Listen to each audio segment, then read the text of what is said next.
Organize Me Radio, episode 26, The Productive Entrepreneur. I'm Naeemah Ford-Goldson.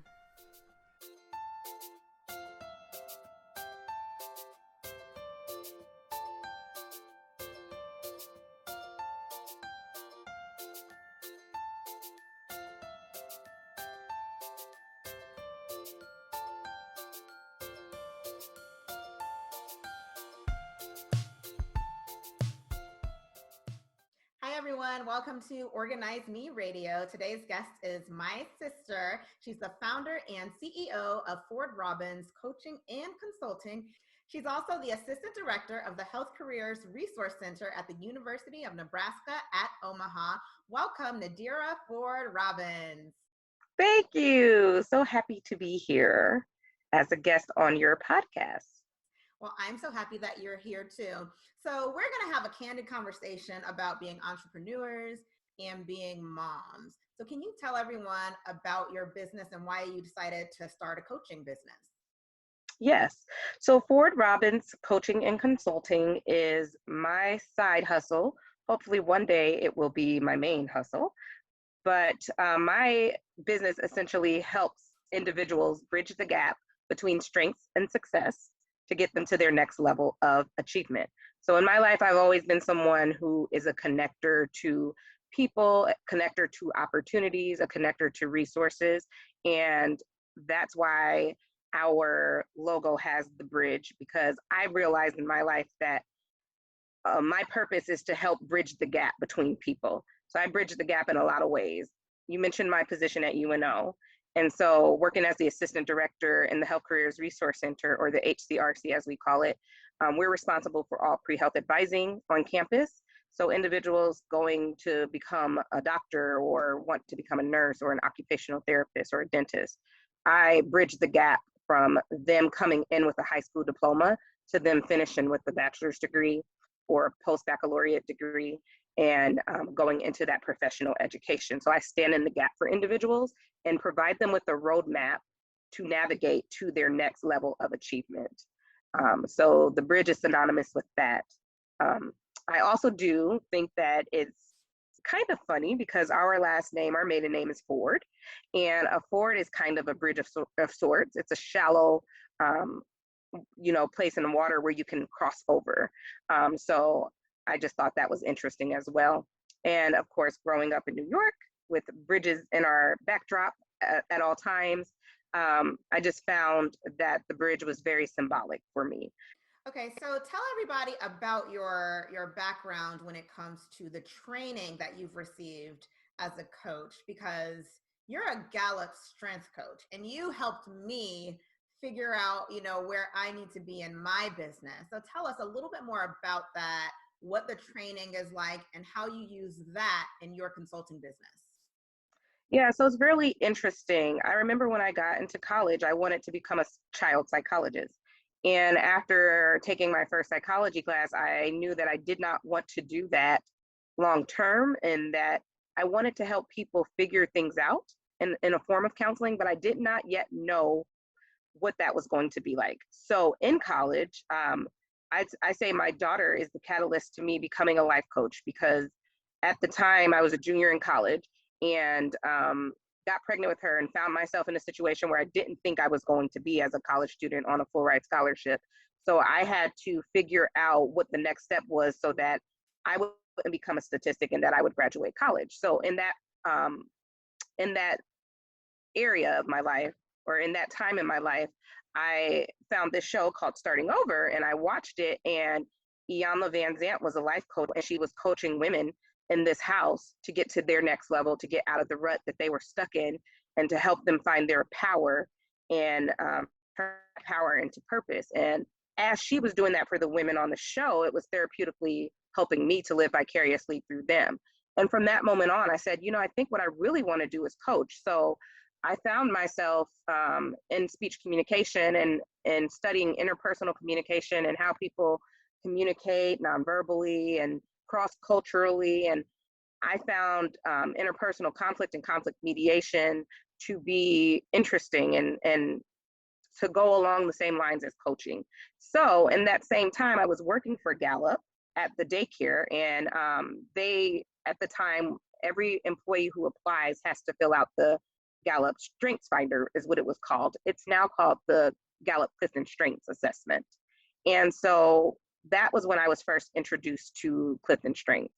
So fast forward years later, I'm working at a college in Omaha, and I was an academic coach. And so the training I got was through Gallup to become a Gallup certified strengths coach.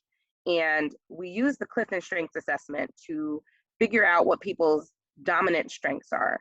And there are 34 themes of talent that people have. Everyone has each of the themes. They just kind of filter in a different order for each person. And so the way that we use the assessment is we look at your top 5, because those are your strengths that you use every day, that are your default without a shadow of a doubt. And then when we look at your full 34, really, if you look in your top 10, that gives you a little bit of a better picture of the strengths that you use all the time. But the top 5 are the ones that are your default, that are your go-to. And so when we do the assessment and we coach individuals, we look at how your 34 themes plot out, and we teach you how to name, claim, and aim those strengths into the world so that you can leverage your strengths to accomplish your goals.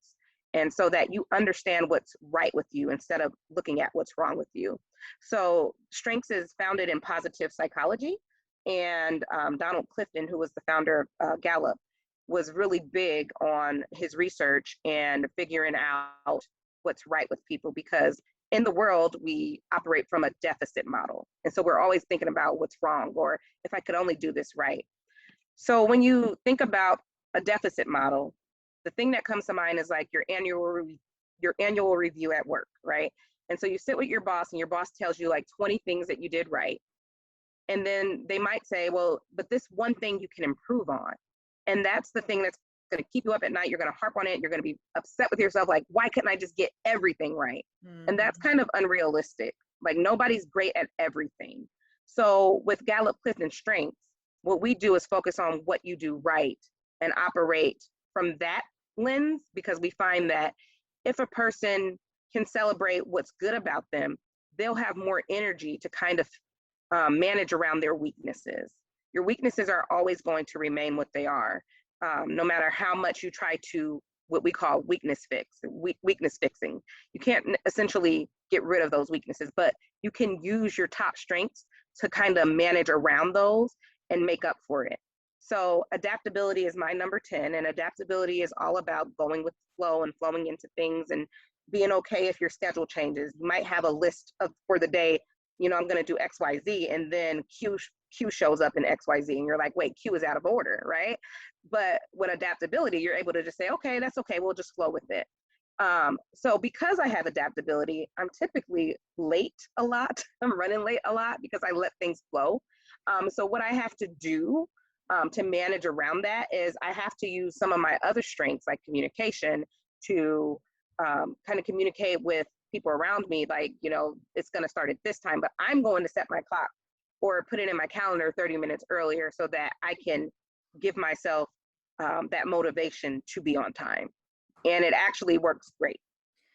Okay, so I definitely think like the coaching, even with just that one session that you gave me that one time, I think it was really beneficial for me, just because there are some things where I am definitely a perfectionist at. And of course, there are some things where I just let it slide and I'm just cool as a cucumber and I don't care. But there are some things where I feel like I have to be perfect. And I think as I've grown, it's like after you realize the things that you do and why you do it and how your personality works, you start to be okay with letting things like that go. But on the flip side, being a mom, how in the world do you balance everything? Because I know with my perfectionism, of course, with being a mother, I've had to let a lot of that go because you can only do the best that you can. How do you balance it with being an entrepreneur, working for the university, and having 4 kids? How does that work out for you? Yes. So my top Gallup strengths are WOO, which stands for winning others over, communication, positivity, ideation, and belief. And so with WOO, It's like you've never met a stranger. You know how to work a room, and you're energized by meeting new people and making new connections. And you have a charisma about you. With communication, it's easy for me to put words into pictures for people, and to teach people, or for people to digest what I'm trying to say to them. So, and I'm also strong in the written communication form as well. With positivity, it helps me to be able to find the silver lining in everything. In ideation, I come up with ideas. Belief is that I have a strong value system, strong beliefs that I stand by, and their core values that I operate with. So for me, utilizing that top five with my husband, so communication, and it's so funny because it's like contingency planning. It's like you have a backup plan to the backup plan to the backup plan. You have a plan A, B, C, and D. And that is actually my last strength. That is my number 34, and that is his number one. So he is always thinking in the future. He's always planning things out and saying, well, this is how it's going to operate. And my positivity is like, it's okay if it doesn't go that way. But to balance out being a mom, being a full-time staff member, and working on the side when I have like coaching sessions or people are inviting me to speak at events, it really takes me being upfront with him and saying, hey, these are the plans that I have, because it's going to take some balancing between the two of us. We might have to divide and conquer between the 4 kids. So if I'm, picking kids up from school, I might need to change the routine, and he might need to pick up kids from school instead of just taking them. And I have to communicate that ahead of time, because if I don't, his deliberative kicks in. It's like, that's not what I had on the plan today. And it can kind of, cause frustration. So we don't want that to happen. So communication is key with being able to balance between everything that I have.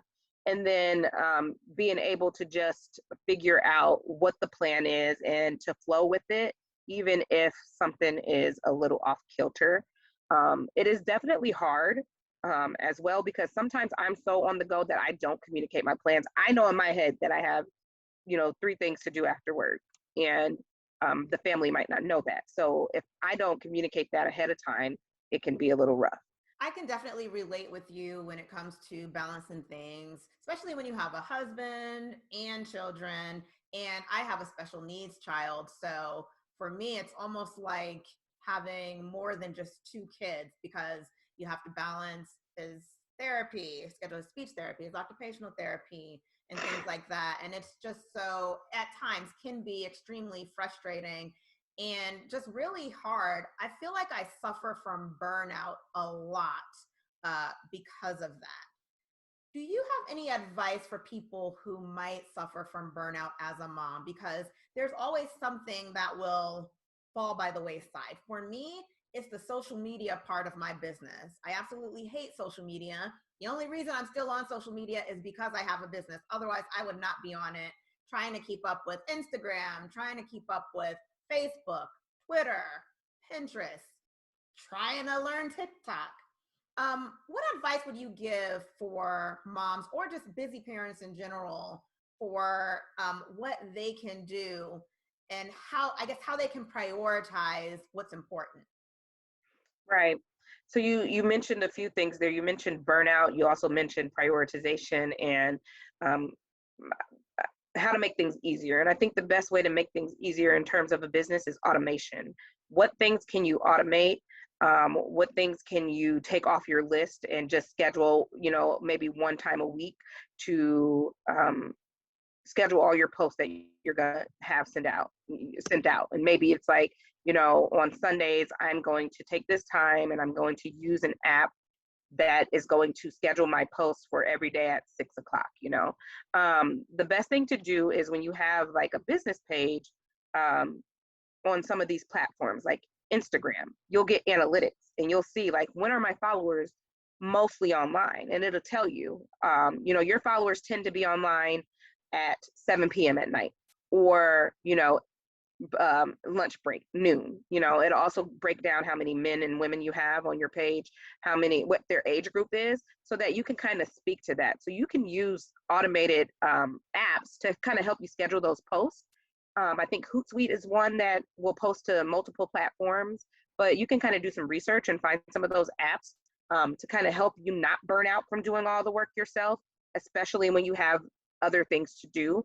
But another notion that Gallup speaks highly of is filling your bucket. So there's a book called How Full is Your Bucket?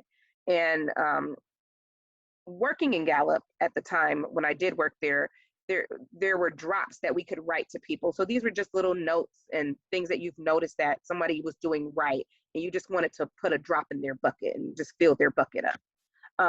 So you have to understand what fills your bucket. How do you get energy?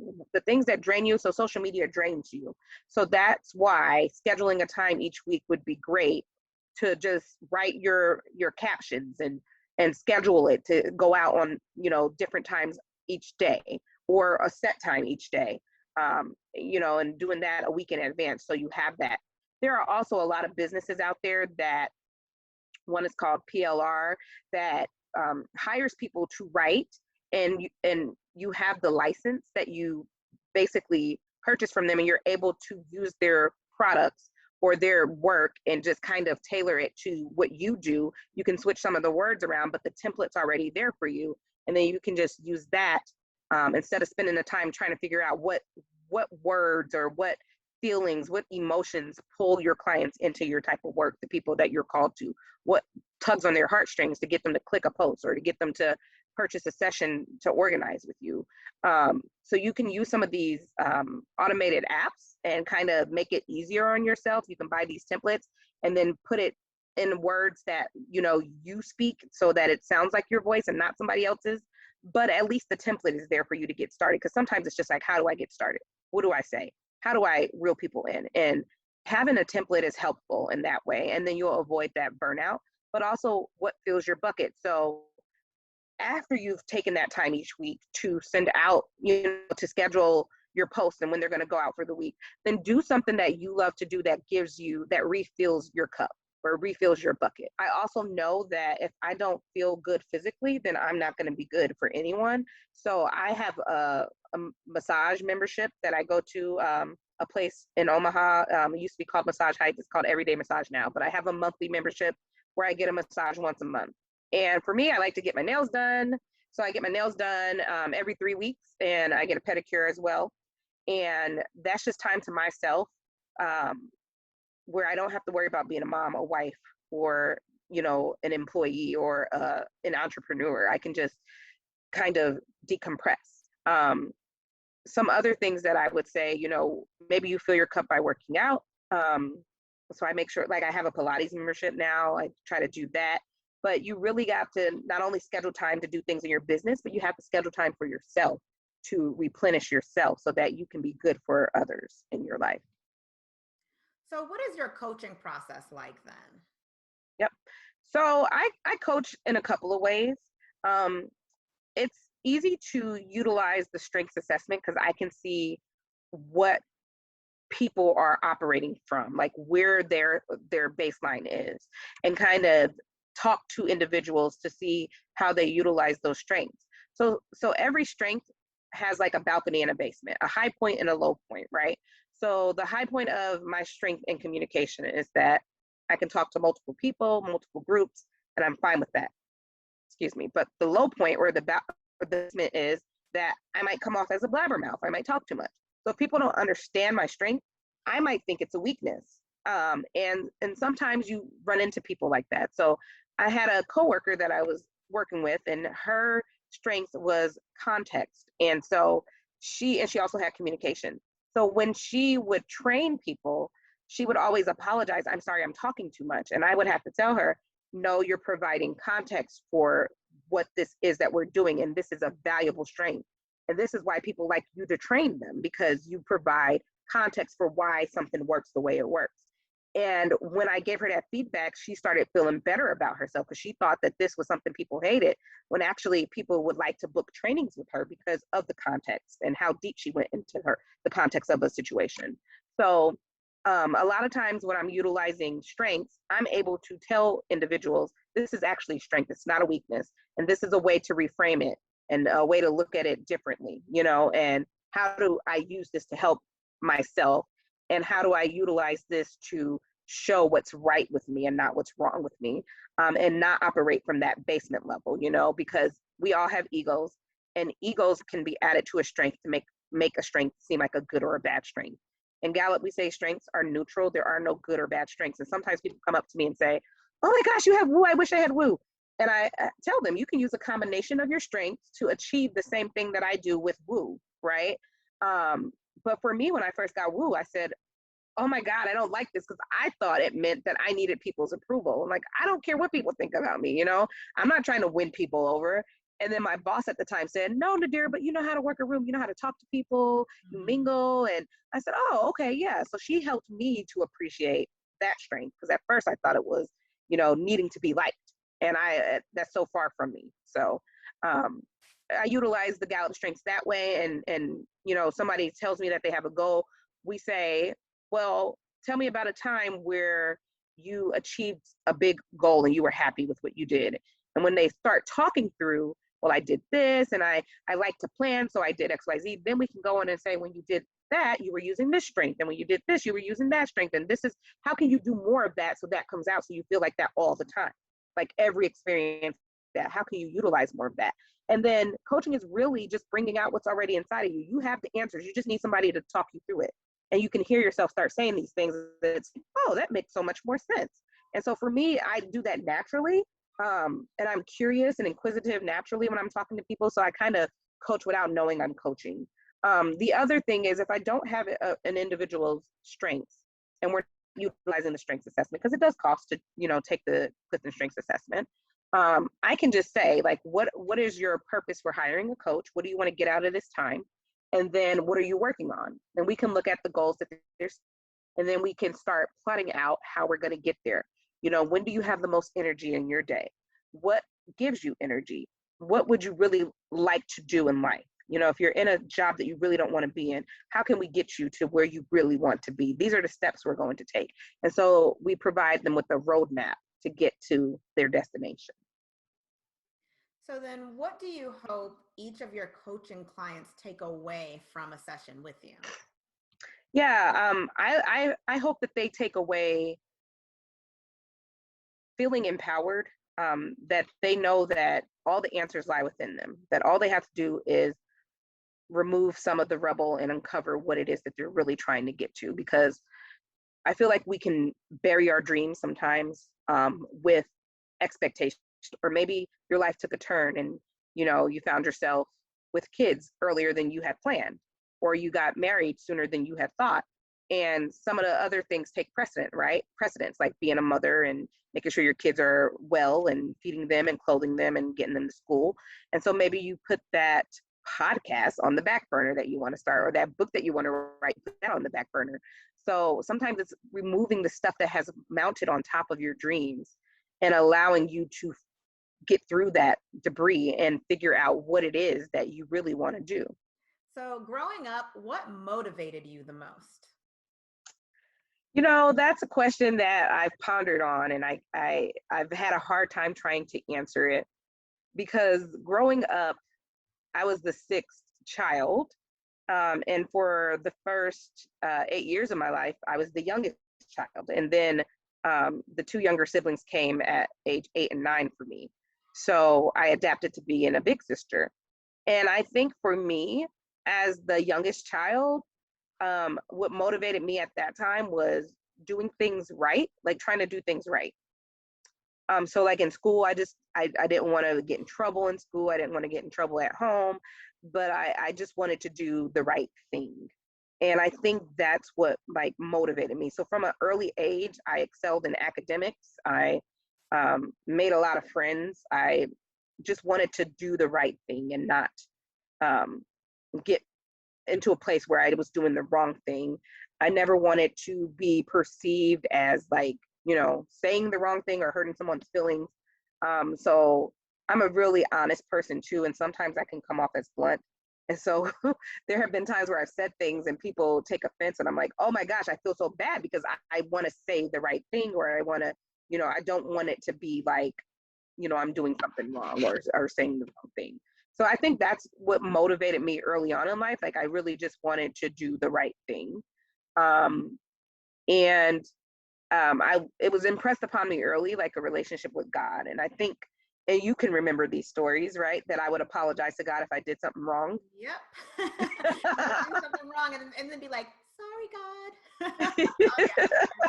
Yeah, so I always wanted to like try to live life right and, you know, walk the straight and narrow line for, you know, my Father in heaven, or, you know, there was this higher power that was impressed upon me early on. So I just wanted to be the person that I felt like God wanted me to be. Um, and then as I began to grow, other things that motivated me is I just really liked to dance all the time. So like music was introduced to us at an early age by our father. Just there were drums in the house, there were music equipment in the house, big speakers, record players, all types of crates of records and music. And so I found now that I can't do anything without music in the background. Like I have to work with music in the background. And my husband will say, "How do you have all that noise going on?" And I'm like, "I don't know. I can't operate unless there's a soundtrack in the background, some type of soundtrack, like something, even if it's white noise. I need to have some sound in the background to do things." So I'm motivated through like music and the arts, and also by just trying to do the right thing. Um, and then you can hear in me explaining that my number 5 strength, which is beliefs. You know, my core values are my beliefs. I really want to do the right thing. Integrity is important to me. So I always tell my kids, what you're doing when nobody's watching is integrity. Like do the right thing even when nobody's watching, Oh, even if you're not getting caught. mm-hmm. You know, so for me that's really important. And justice is really important for me. I don't like when people are mistreated. And I found in my life that I'm so outspoken because I'm always the advocate for the underdog. And so I'm motivated by that too, like teaching people to see things from different perspectives so that everyone can be heard and seen, and justice can reign on everyone, not just a few. I definitely think out of all of mom's kids, we have eight of us. I think you and I have the most similar values. Of course, we all grew up in the same household, but some of us have our values are different. But I feel like you and me are definitely probably in alignment the most when it comes to our values and everything, because I value that too. I value equity. I value fairness. I value justice as well. But with all those things, who has been your greatest inspiration in life? Yeah, I mean, a no-brainer would be mom. Um, because for me, as the 6th child, when everybody went to school, so when you went to kindergarten, I went to daycare. And that's when she decided to go back to school. You know, she stayed home with kids, and her youngest kid was old enough to go to daycare. So she went to the College of Staten Island to get her associate's degree in nursing and put me in the daycare while she was in school. And so for me, I was introduced to higher education at a very young age. I was in college at the age of 3. And, you know, in the day I would be in the daycare. And if she had a night class, I would be in night class with her. And so I was absorbing, you know, college level teaching, not even realizing I was absorbing it. I might have been drawing on a paper, or, you know, begging for a Butterfinger out of the vending machine, or, you know, being a brat some type of way that a 3-year-old doesn't understand, you know. But seeing her work so hard to get that degree, I mean, think about the grit that you have to have a 3-year-old in your night class that is probably going to get cranky, tired, may cry. You might have to walk out of class. I do remember, and then she didn't drive. So we would be on the bus stop going to class, going to school.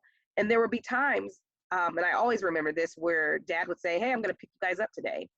And then he wouldn't come. And so we'd be waiting, and it would get dark, and mom would say, "Come on, he's not coming. Let's get on the bus." And I'd say, "No, my dad said he's coming to get me." And she would have to literally drag me to the bus stop.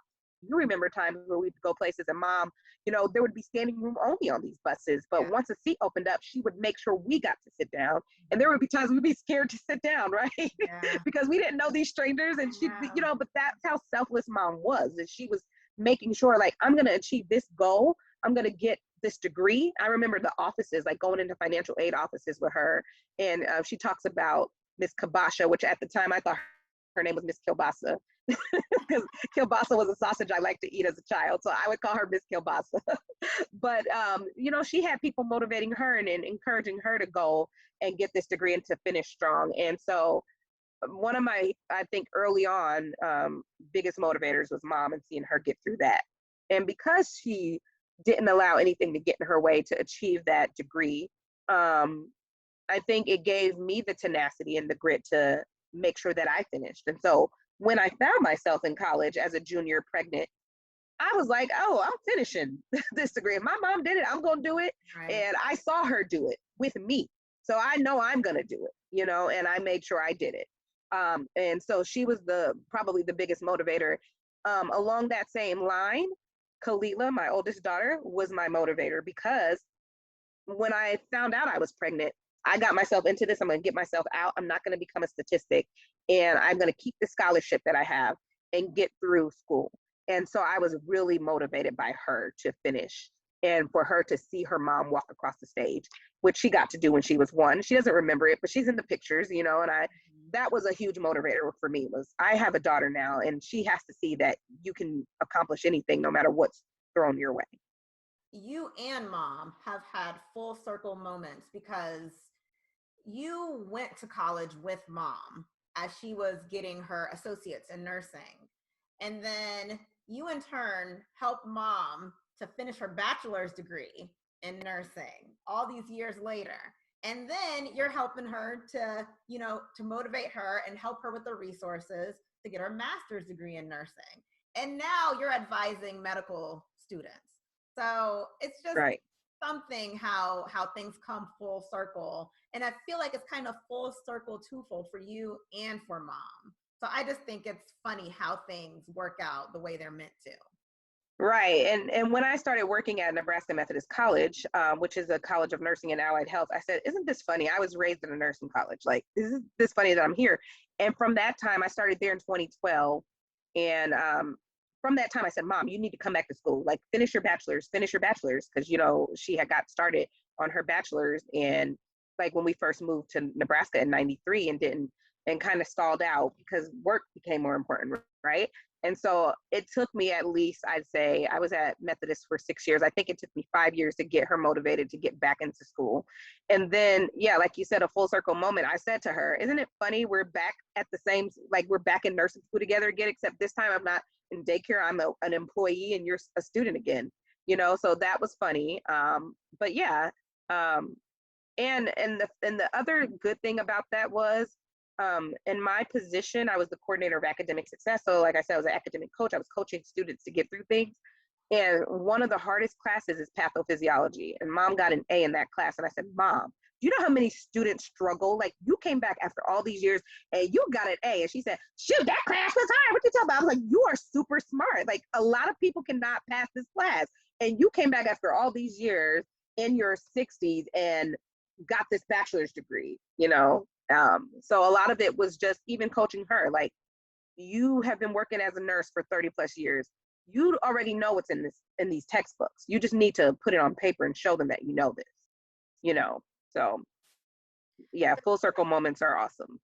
So you've done a lot throughout your career. You definitely have so much to be proud of. I'm proud of you for all of the things that you do. What is your Thanks, greatest? Neem. You're welcome. What is your greatest achievement? I'm always amazed when other people recognize the work that I do. And I think it's a huge accomplishment that Terrell, my husband, and I are on the wall at our high school, at our alma mater, in the cafeteria hanging for the Community Leader Award, which is next to the Hall of Fame. So our pictures are up there forever for the work that we did coming back years later to coach Burke High's drill team and a team that my daughter's on now. And she goes to the school now. And I just think that's awesome that, she can be in school and say, that's my mom up on the wall and my dad, so that's a huge accomplishment. At the time we got that award, no other Black people had won the Community Leader Award, and certainly not a married couple. So that was a huge accomplishment, being on the wall with my husband and achieving that together. Another one I just got this past year was the Midlands Business Journal 40 Under 40 Award, which recognizes the work that um, entrepreneurs and employees in the Omaha metropolitan area, um, the work that they do in the community and on their jobs and different things that they've been able to achieve. So recognizing my hard work as an individual who is under 40, trying to make moves, trying to do well for my family. And that's really, the motivation behind everything is just, I want to make sure that my kids can have opportunities that we didn't have growing up, but also be empowered to be the best versions of themselves that they can be. And so it's really important for me to do well in life and in my career for them. I love it. All right. So, because this is Organize Me Radio, I always ask everyone, what are your favorite organizing or productivity tools? Your favorite productivity tools or organizing products? Right. So I'm a person, I don't know if you want to call me a product junkie, but my husband, he hates that I have so many products, like, face washes and lotions and sprays and hair products. And so he always complains, like, there's so much stuff in the bathroom. So I got this organizing shelf that's kind of 2 tiers from Target, and I really love it because it helped me to save space on my sink, but also have everything visible and kind of organized in 2 different shelves so that I can find, like, my face wash, my lotion, my spray, eye drops, whatever it is that I need when I'm getting ready in the morning. I can find all of that there. Another thing, productivity wise, that I found that helped with my kids when they're cleaning or when they're playing with their toys, setting a timer. Like, setting a timer helps, whether it's on the kitchen stove or if it's on our Google cast, like whatever it is, we set a timer and that gets their mind ready to, like, pick up, like, we can pick this up in 5 minutes. Or if it's time for them to share, like they play on the Xbox, right? And they take turns. So my youngest, Isaiah, he needs a warning before you just say it's not your turn anymore. Because then, he will cry, he'll have a fit. So we'll say, okay, Isaiah, in 5 minutes, your time's going to be up. So we set a timer, and then he's more apt to getting off seamlessly without having a fit. So setting timers works for me. The Apple Watch also, because when I'm at work and I can get into a just deep rhythm where I'm doing work, and the Apple Watch reminded me to get up and stand, like, with 10 minutes left of the hour, you haven't stood yet for this hour, get up and stand, because they say sitting is the new smoking. And so that timer and that reminder for productivity and for health is super helpful as well. So that's what I would say in terms of, like, organizing. My husband is definitely more of an organizer than I am, but one thing that he's done that has been super helpful, there's 6 people in our household because we have 4 kids. He bought individual laundry baskets and built this laundry table so that when the laundry is done, everyone's laundry is sorted into their own basket. Their names are on the basket. And then when your basket is full, you take your basket upstairs, you fold your clothes, you put your clothes away, you take it back downstairs. And so that's a system that, because, he's always thinking of contingency plans, right? So that's a system that he came up with that is super helpful, because if we don't do that, laundry can pile up. Or I remember even growing up when mom would, like, have this pile of laundry and, like, who's going to wear this and who's going to wear that? And you're going to wear the dungarees. I know you remember that. Who's going to wear this turtleneck, And it was just a pile, a mountain of clothes, and we would just have to get through it. So it's super helpful because on the front end, as clothes are coming out of the dryer, you're putting clothes into each person's basket. And then you're taking those clothes, you're folding, exactly where to go when you're looking for something. So if something's not in my drawer, I know it's not in the dirty clothes, I can go right to the clean clothes down and on the laundry table in my basket and find that article of clothing. And then when it gets full, then I can transfer it and fold it and then put it away. Well, Nadira, thank you so much for being on Organize Me Radio, finally. Thanks for having me. Tell everyone how they can find out more information about your coaching and consulting business. Yes, you can go to my website, www.fordrobbinscoaching.com. That is FORD, like the car, ROBBINS coaching.com. You can also follow me on Instagram at Ford Robbins Coaching, all together. Yeah, and just find me on my website, find me on my Instagram page, follow me there, and I would love to help you out and to help you get to your next level of achievement. And one other thing, I also do corporate clients. So we do strengths-based leadership, and that's also a Gallup derivative. There are other things that we can do in terms of coaching with strengths or coaching without strengths, but I do have my master's in leadership, so we do a lot of strengths-based leadership work for corporate clients, and you can find all of that on my website as well. Thank you, everyone, for joining us, and be sure to tune in next time for an all-new episode. Thank you so much for joining me today, and make sure you follow me on all social media platforms. And remember, get organized, go further. You're listening to Organize Me Radio. I am Naeemah Ford-Goldson.